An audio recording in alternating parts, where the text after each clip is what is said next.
ที่ประชุมสมัชชาแห่งชาติเวียดนามลงมติเมื่อ 5 มกราคมปลดฟาร์มบิงมิงอดีตรองนายกรัฐมนตรีและอดีตรัฐมนตรีว่าการกระทรวงการต่างประเทศและวูดึกดามอดีตรองนายกรัฐมนตรีออกจากตำแหน่งไม่ได้มีการเปิดเผยสาเหตุแต่นักวิเคราะห์มองว่าน่าจะเกี่ยวข้องกับการปราบปรามคอร์รัปชันที่พรรคคอมมิวนิสต์เวียดนามเดินหน้าเข้มข้นมาตั้งแต่ปีที่แล้วโดยเฉพาะกรณีรับสินบนจัดเที่ยวบินรับพลเรือนในช่วงโควิด -19 มีรายงานว่าเจ้าหน้าที่การทูตระดับสูงหลายคนเกี่ยวข้องหรือละเลยการแก้ปัญหาวันเดียวกันตำรวจจับกุมทรานเวียดไทยอดีตเอกอัครราชทูตเวียดนามประจำมาเลเซียข้อหาใช้อำนาจในทางที่มิชอบตั้งแต่ต้นปี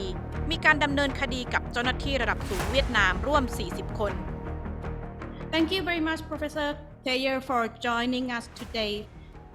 In this incident, is it solely on anti-corruption campaign, or to some extent, is it related to power play, power consolidation of Vietnam Communist Party? Well, it's related to the first 2 points that you made, but not the third, not a power struggle. And that's because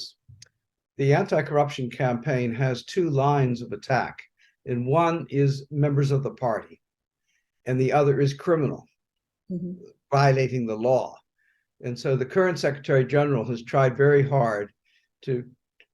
reshape the documents and rules inside the party, and that if you are, and all ministries have a party committee, if you're on that committee that controls in the corruption case emerges, and you had responsibility for it and did nothing, you're going to get thrown out of the party.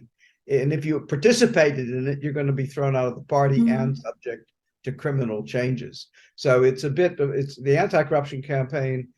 which the Secretary General says has no bounds, no one can hide, no ministry, no matter how high they're going to go. If Vietnam play very strong roles in terms of anti-corruption campaign, how much it bring onto the table or affect Vietnam's growth? Well, first, I would say it won't affect relations with China because China doesn't interfere as long as Chinese interests are served. But the Biden administration has put this Indo-Pacific economic framework on the table. Some 14 countries, including Thailand and Vietnam, are part of these negotiations. It's not a free trade agreement, does not give market access, but it's identified and it's now been reduced to 4 issues of quality in trade. And one is to deal with corruption. So if Vietnam and Thailand develop their own laws and ways of reducing corruption, that's going to make it much easier to reorganize their relations with the United States. But I'm just here at hearing many economists talk, and what all this tells us, and it's a word that several academics have used,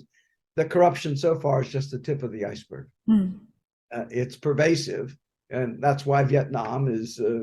87th out of 180 countries in the world. It's not up at the top, with Singapore. And so the bottom line to your question is it will be marginal, but it will be helpful. หากเวียดนามสามารถแก้ปัญหาคอร์รัปชันได้อย่างจริงจังน่าจะได้เห็นการเดินหน้าอย่างก้าวกระโดดเมื่อเทียบกับหลายประเทศในอาเซียนชลันทร โยธาสมุทรข่าวเจาะย่อโลกไทย PBS รายงาน